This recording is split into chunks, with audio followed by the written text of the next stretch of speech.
बबलू और बंटी दो सगे भाई थे।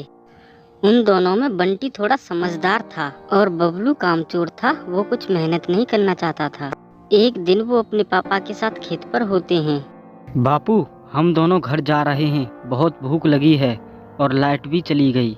बेटे, थोड़ी देर और रुक जाओ, मैं भी तुम्हारे साथ ही चला चलूंगा घर। अरे बापू, तुम आ जाना बाद में, हमें बहुत भूख लगी है। हम तो चलते हैं। यहाँ रहेंगे तो तुम कुछ न कुछ काम बताते रहोगे हमें।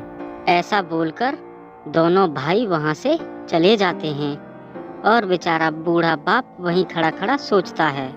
हे परमात्मा, पता नहीं क्या होगा इन दोनों का। कुछ भी काम धाम करते नहीं है। हे भगवान, इन्हें कोई सही रास्ता दिखा। फिर शाम को तीनों एक साथ बैठे होते हैं। तभी बूढ़ा बोलता है, बेटा, अब तुम बड़े हो गए हो और मैं बूढ़ा हो गया हूँ। मुझसे कुछ भी नहीं होता। अब सब कुछ तुम्हें ही करना होगा। मैं चाहता हूँ तुम बाहर जाकर कुछ काम कर लो।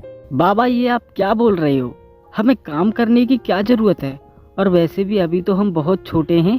हमें कहाँ काम करना आता है? अभी तो हमारी खेलने कूदने की उम्र है। बेटा, मैं बिल्कुल सही कह रहा हूँ और तुम्हारे भले के लिए कह रहा हूँ। अब तुम्हारी काम करने की उम्र है, तुम्हें काम करना चाहिए। आप बिल्कुल सही कह रहे हैं पापा। अब हमें मेहनत करनी चाहिए। हम बड़े हो गए हैं। ए बंटी, ये तू क्या बोल रहा है? तू पागल हो गया है क्या? पापा, आप इसकी बात पे ध्यान मत दीजिए। हम कल जरूर जाएंगे। ठीक है बेटे, मैं तुम दोनों को कल 1000 रुपए दूंगा।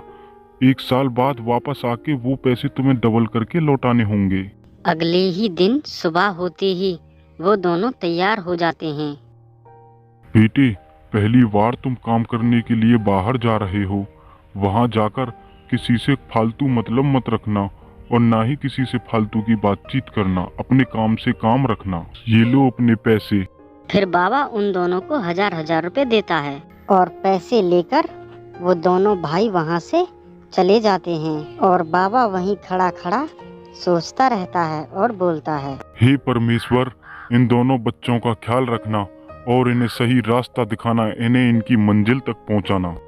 दोनों भाई पैदल पैदल चलते जाते हैं और चलते चलते वो बहुत थक भी जाते हैं।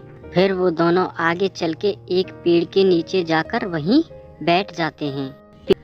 बबलू बंटी से बोलता है, भाई, हमारे पास अब पैसे हैं। कहीं अच्छी सी जगह घूमने चलते हैं और मौज करते हैं।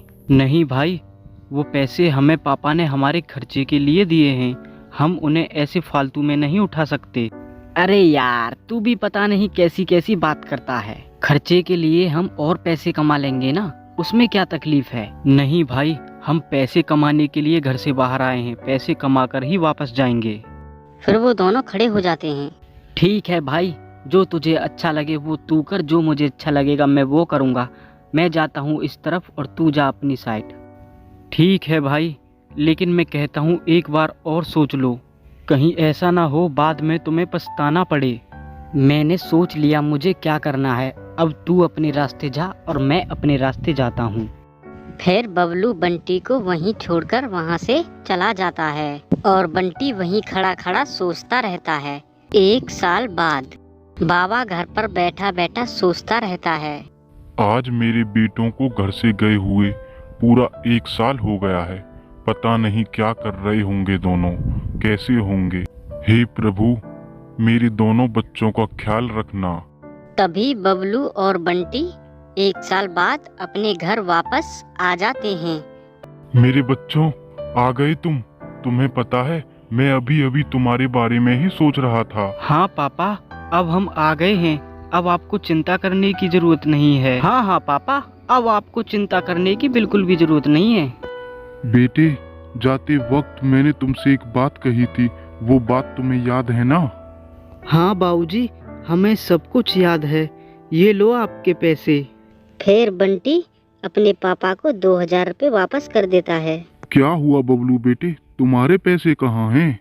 बाबूजी, वो पैसे मुझसे खर्च हो गए। मेरे पास अभी कुछ भी नहीं है। क्यों बेटे, खर्च कैसे हो गए?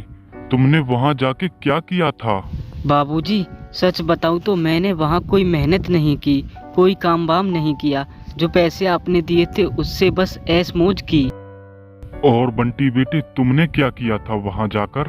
बाबूजी, मैंने वहाँ जाकर खूब मेहनत की, दिन रात पसीना बहाया और काफ़ी सारे पैसे भी कमाए। शाबाश बेटे, बहुत अच्छे। तुम भी इससे कुछ सीखो। बिना मेहनत किए इस दुनिया में कुछ भी नहीं है। मुझे माफ़ कर दीजिए बाबूजी, मुझसे बहुत बड़ी भूल हुई है, लेकिन आगे से ऐसी भूल नहीं होगी। अब मैं सब कुछ समझ चुका हूँ। बिना मेहनत किए कुछ भी नहीं है, हमें मेहनत करनी ही चाहिए। हाँ बेटी, बिल्कुल सही कहा तूने। बगैर मेहनत किए इस दुनिया में कुछ भी नहीं है। मेहनत हमें करनी ही चाहिए, क्योंकि मेहनत का फल ही मीठा होता है।